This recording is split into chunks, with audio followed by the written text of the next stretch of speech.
This is SpaceTime, Series 26, Episode 152, for broadcast on the 20th of December 2023. Coming up on SpaceTime, deciphering the ancient history of a Martian Lake, NASA's Maven spacecraft watches the sun's solar winds suddenly disappear, and computer issues affecting NASA's Voyager 1 spacecraft now deep into interstellar space. All that and more coming up on SpaceTime. Welcome to SpaceTime with Stuart Gary.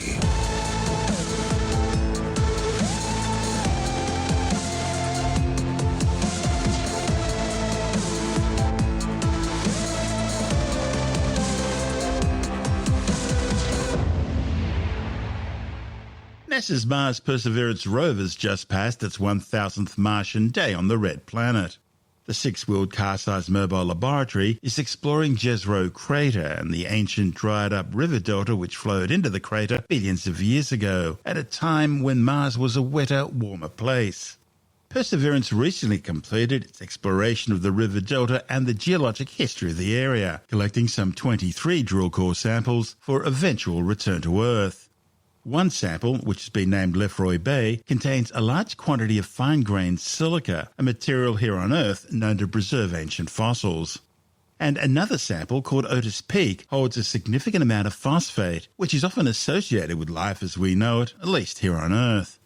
Both these samples are also rich in carbonates, which can preserve a record of the environmental conditions from when the rock was formed.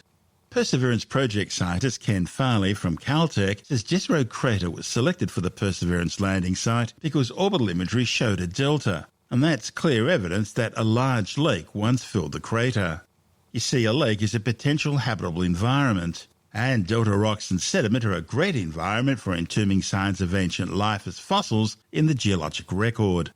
After thorough exploration, Farley and colleagues have now pieced together the crater's geologic history, charting its lake and river phase from beginning to end.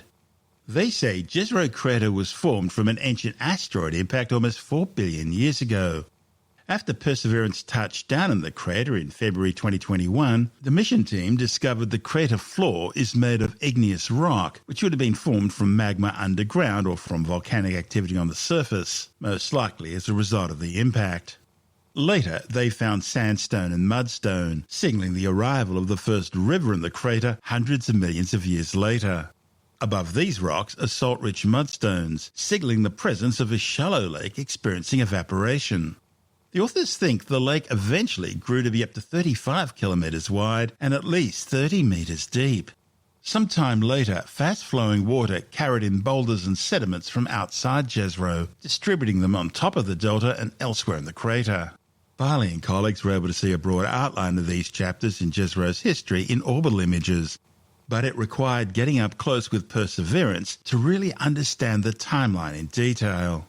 Each of the samples Perseverance gathers is about the size of a piece of classroom chalk. Each is stored in a special tube-shaped metal container as part of the Mars Sample Return Campaign, a joint effort by NASA and the European Space Agency, which is expected to launch sometime around 2030. Bringing these tubes to Earth would enable scientists to study the samples with powerful lab equipment too large to take to Mars. To decide which samples to collect, Perseverance first uses an abrasion tool to wear away a patch of a prospective rock, and then studies the rock's chemistry using an array of precision scientific instruments. At a target the team called Bills Bay, they spotted carbonates, minerals that form in watery environments with conditions that might be favourable for preserving organic molecules. Now, people get really excited when they hear the term organic molecules. That's because they can form through biological processes, but it should be remembered they can also form through geological processes as well. The samples collected at Bills Bay were also abundant in silica, a material that's excellent for preserving organic molecules, including those related to life. Now, here on Earth, this fine-grained silica is what you often find in a location that was once really sandy. The kind of environment where, again here on Earth, the remains of ancient life could be preserved and found later. Paleontologists wind up getting a lot of dinosaur fossils that way. Perseverance's instruments are sensitive enough to be able to detect both microscopic fossil-like structures and chemical changes that might have been left by ancient microbes. But sadly, they haven't yet seen evidence of either. At another target site called Utzel Falls, Perseverance detected the presence of iron associated with phosphate. Phosphate is a component of DNA and the cell membranes of all known terrestrial life forms, and it's also part of a molecule that helps cells carry energy. The mission's ongoing fourth science campaign will now explore Jezero Crater's margin region, near the canyon entrance where a river once broke through and flooded the crater floor. Rich carbonate deposits have been spotted along this margin, standing out in orbital images like a ring around a bathtub. This is SpaceTime. Still to come, NASA's Maven spacecraft watches as the sun's solar wind suddenly disappears, and computer issues affecting NASA's Voyager 1 spacecraft in interstellar space. All that and more still to come on SpaceTime.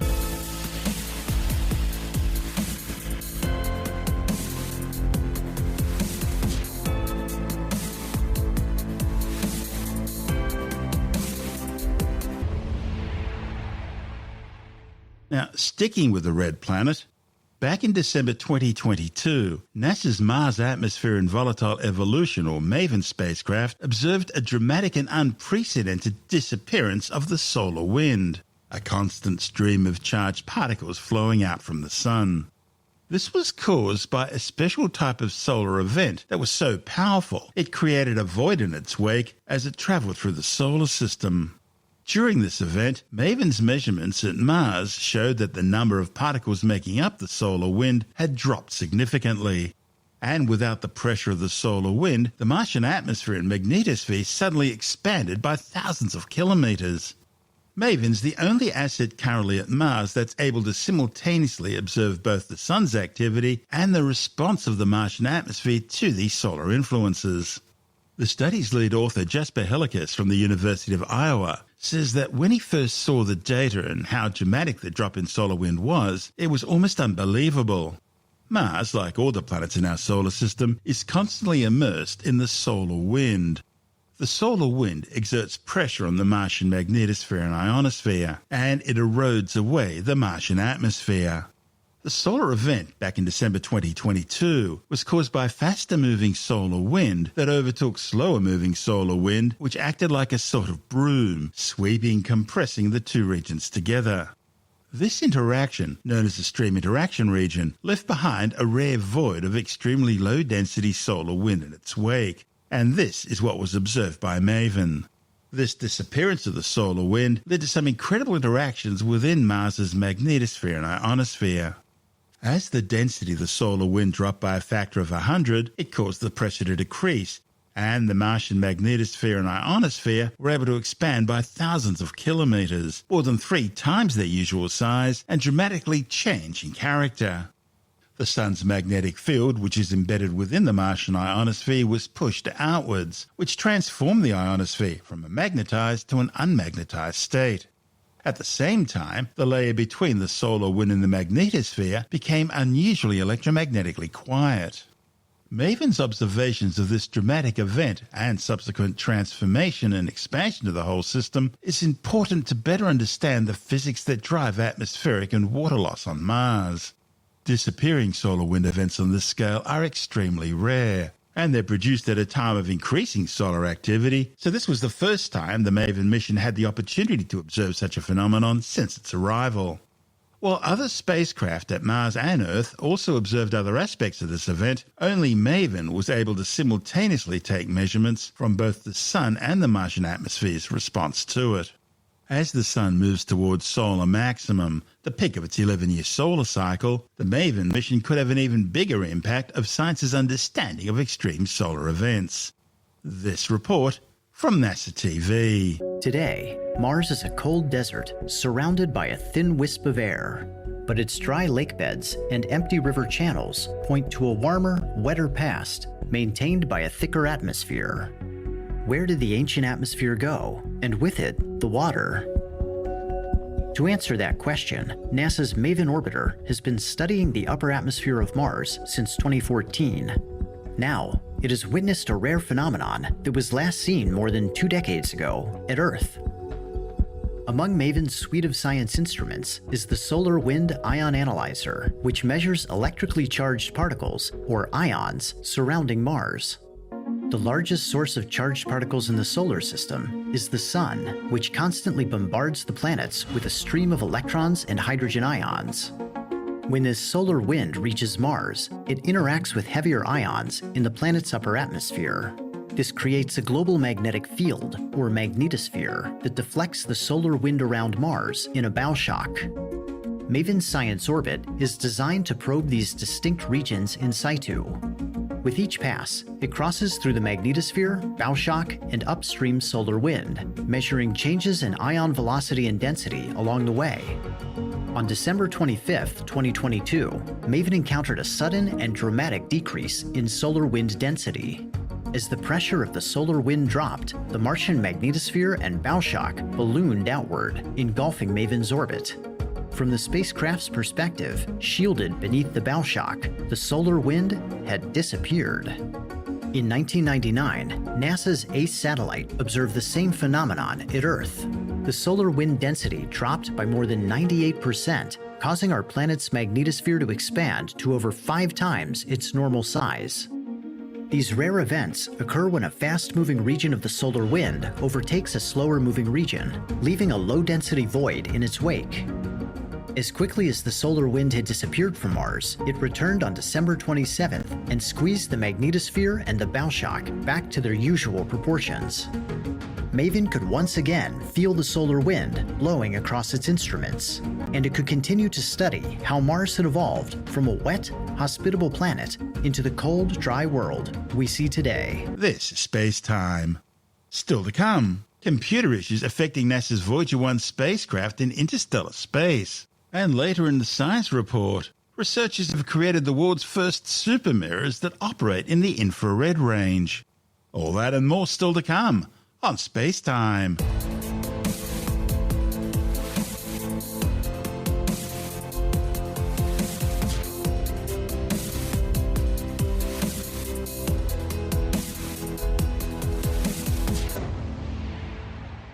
NASA engineers are working to resolve an issue with one of Voyager 1 spacecraft's 3 onboard computers. The problem aboard the interstellar mission is with the flight data system. The spacecraft is receiving and executing commands sent from Earth. However, the flight data system isn't communicating properly with one of the probe's subsystems known as the telecommunications unit. And as a result, no science or engineering data is being sent back to Earth. Among other things, the flight data system is designed to collect data from the science instruments, as well as engineering data about the health and status of the spacecraft. It then combines that information into a single data package, which is sent back to Earth by the telecommunications unit. However, recently the telecommunications unit began transmitting a repeating pattern of ones and zeros as if it was stuck. After ruling out other possibilities, Voyager mission managers determined the source of the issue must be in the flight data system. Over the past week, the teams tried to restart the flight data system and return it to a state where it was before the issues began. But the spacecraft still isn't returning useful data, and it could take several weeks for engineers to develop a new plan to remedy the issue. Launched back in 1977, the Voyager 1 spacecraft, together with its twin Voyager 2, undertook humanity's first grand tour of the outer solar system, visiting the gas giants Jupiter and Saturn, as well as the ice giants Uranus and Neptune. Having now both left the solar system, they're flying in different directions through interstellar space, the first man-made objects to do so. They're also the longest operating spacecraft in history, and finding solutions to challenges the probes encounter often entails consulting original decades-old designs and documents written by engineers who didn't anticipate the mission would last this long. As a result, it takes time for technicians to understand how a new command will affect the spacecraft's operations in order to avoid an unintended consequence. Another factor is that commands from mission managers on Earth take 22.5 hours to reach Voyager, which is now more than 24 billion kilometers from Earth. And that means engineering teams have to wait 45 hours to get a response from the spacecraft and determine whether a command had the intended consequences. This is SpaceTime.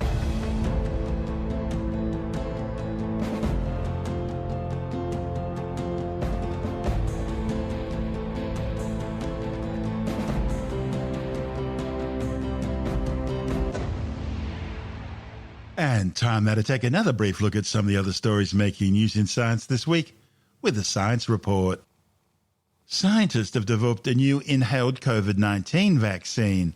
It appears to trigger a better immune response, conferring stronger protection against infection compared to current injectable vaccines.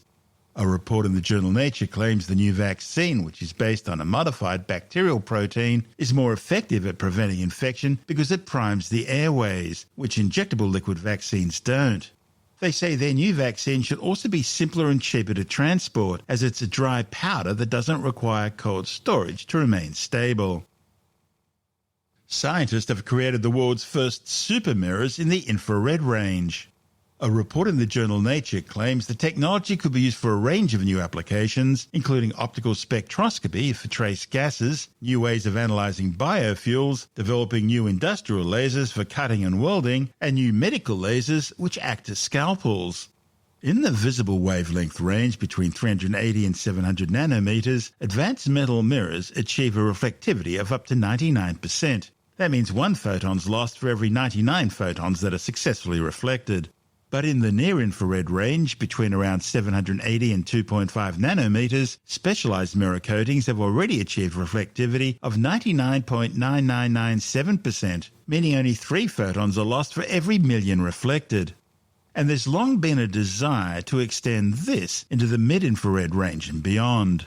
So far, the best mid-infrared range mirrors, between 2.5 and 10 micrometers, lose 1 in 10,000 photons, about 33 times worse than the near-infrared supermirrors. Now, scientists at the University of Vienna have developed a new supermirror that only loses 8 out of a million photons. That's a reflectivity of 99.99923%. In order to achieve this record, researchers had to precisely analyse and control the materials, the mirror design, and the manufacturing processes, including the development of a new coating process, which combined conventional thin film coating techniques with novel new semiconductor materials and methods. A new study warns that more than 4 hours of smartphone use daily is linked to an increased health risk for teenagers. The findings, reported in the journal PLOS ONE, are based on research into the smartphone habits of over 50,000 kids. The authors have found that more than 4 hours of scrolling away was linked with adverse mental health and substance abuse. The team surveyed kids on their daily use of their cell phones as well as various health measures. The results showed that those adolescents who use their phones more than 4 hours a day had higher rates of stress, thoughts of suicide, and substance abuse compared to those kids whose usage was under 4 hours.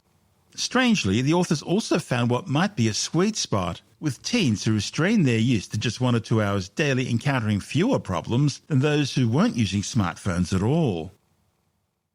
Scientists with the University of Western Sydney are developing the world's first supercomputer capable of simulating neural networks at the scale of the human brain. It uses a neuromorphic system which mimics biological processes emulating large networks of spike neurons at 228 trillion synaptic operations per second, and that rivals the estimated rate of operations of the human brain. The human brain's capable of processing the equivalent of an exaflop of mathematical operations every second. An exaflop's a million. That's a 1 followed by 18 zeros, and it does this using just 20 watts of power. With the details of the new supercomputer, which has been named Deep South, we're joined by technology editor Alex Zaharov-Reutt from TechAdvice.life. Traditional CPUs inside of supercomputers are just too slow and power intensive, and this platform will progress our understanding of the brain and develop brain-scale computing applications in diverse fields, including sensing, biomedical, robotics, space, and large-scale applications. And this will lead to advances in smart devices such as phones, sensors for manufacturing and agriculture, and less power-hungry and smarter AI applications. And it will also enable a better understanding of how a healthy or diseased human brain works. I wonder how long it will take before it gets to neuroses or has its first mental breakdown. I wonder if it'll get depressed. Well, we did have Marvin the paranoid android with a brain the size of a planet, and we have had existing existing chat GPT systems hallucinating and effectively going crazy. Now, Deep South aims to be operational by April 2024. So they're well on the way to building it. It's less than 6 months away before it will be available. Okay, let's move on now. And NordVPN have been looking at some of the things they're likely to get concerned about in terms of cybersecurity over the coming year. What sort of things are they talking about? So, well, NordVPN, as we know, has the virtual private network software, and they're very popular out there. And they obviously have access to all sorts of people online, and they managed to find some hackers on the dark web to survey. And they also looked at the most discussed topics on the dark web forums to also get this information. And every December, they try to predict the cybersecurity risks in the landscape awaiting us in the next year. So the first one was that leaked nudes will be trending on the dark web. And NordVPN says that the most commented threads on the forum included those about leaked nudes from OnlyFans, Instagram, and other content sharing platforms. So be very careful. There could be a deep fake nude version of Anthony Albanese. Oh, no. Well, that's the other problem. There could be deepfake versions as well. So even if the nudes are not real, they can still cause embarrassment. Number two is that AI will be there to help hackers. Now, AI can also help us to determine if there's some sort of a scammy intent behind a post or a link. But AI is there to help hackers. Number three is that the number of amateur hackers will be growing. People looking for how to dox people, list of useful resources for pen testers and hackers, how to hack WhatsApp or TikTok. Harvard University students who can't get a real job now. That's right. They're going to have to try and hack into people and claim ransoms. Then number four is that consumer data will be selling like hotcakes. I mean, there's plenty of leaked data, social media credentials, licenses, addresses, emails. I mean, Optus leaked a lot of that information. It was stolen. And number five is that biometric authentication won't be the answer. I mean, look, it's still difficult to steal your fingerprint or your retina unless you're in a James Bond movie. But people who do use voice authentication systems can have their voices stolen, especially if they're broadcast on the internet and you've got deepfake versions of people's voices. You can clone people's voices. So those are the five things that NordVPN says hackers saying we should be worried about in 2024. And since we're doing a sort of end of the year show, even though it's not the end of the year for SpaceTime, we'll keep going right through it. What sort of things were Australians searching for over the past 12 months? Well, in early December, Google launches its search trends for 2023 for Australia, the US, the UK, globally, and in fact almost every country around the world. And the top five news events for Australians were the Optus outage, the war in Israel and Gaza at number two. Number three was referendum results. Number four, Andrew Tate.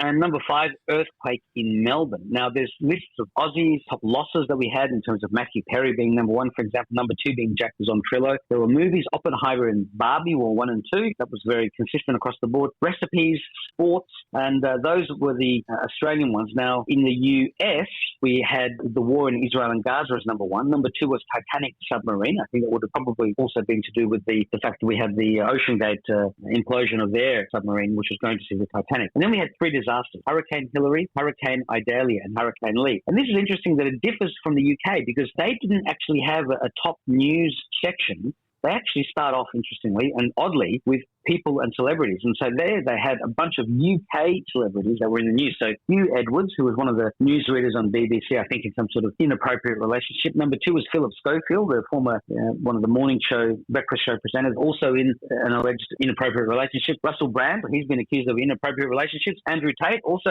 accused of inappropriate relationships. And then Mama Pax, who I've never heard of, at number five. And of course, Oppenheimer and Barbie, first two of the five top movies. Meghan and Harry didn't make the top five. That's a shocker. Well, yeah, I can't believe it. I was certain that they were really hard done by in their life of luxury, and nobody else thought so either. We want privacy! We want privacy!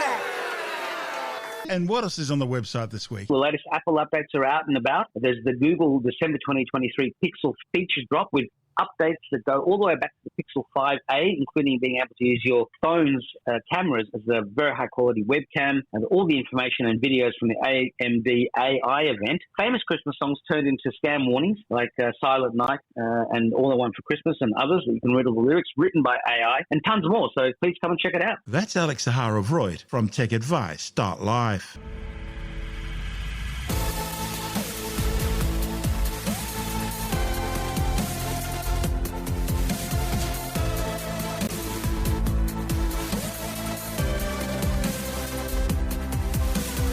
And that's the show for now. SpaceTime is available every Monday, Wednesday and Friday through Apple Podcasts, iTunes, Stitcher, Google Podcast, Pocket Casts, Spotify, Acast, Amazon Music, Bytes.com, SoundCloud, YouTube, your favorite podcast download provider, and from spacetimewithstuartgary.com. SpaceTime's also broadcast through the National Science Foundation on Science Zone Radio and on both iHeartRadio and TuneIn Radio. And you can help to support our show by visiting the SpaceTime store for a range of promotional merchandising goodies, or by becoming a SpaceTime patron, which gives you access to triple-episode commercial-free versions of the show, as well as lots of bonus audio content which doesn't go to air, access to our exclusive Facebook group, and other rewards. Just go to spacetimewithstuartgary.com for full details. And if you want more SpaceTime, please check out our blog, where you'll find all the stuff we couldn't fit in the show, as well as heaps of images, news stories, loads of videos, and things on the web I find interesting or amusing. Just go to spacetimewithstuartgary.tumblr.com. That's all one word, and that's Tumblr without the E. You can also follow us through @StuartGary on Twitter, @SpaceTimeWithStuartGary on Instagram, through our SpaceTime YouTube channel, and on Facebook, just go to facebook.com/SpaceTime with Stuart Gary. You've been listening to SpaceTime with Stuart Gary. This has been another quality podcast production from Bytes.com.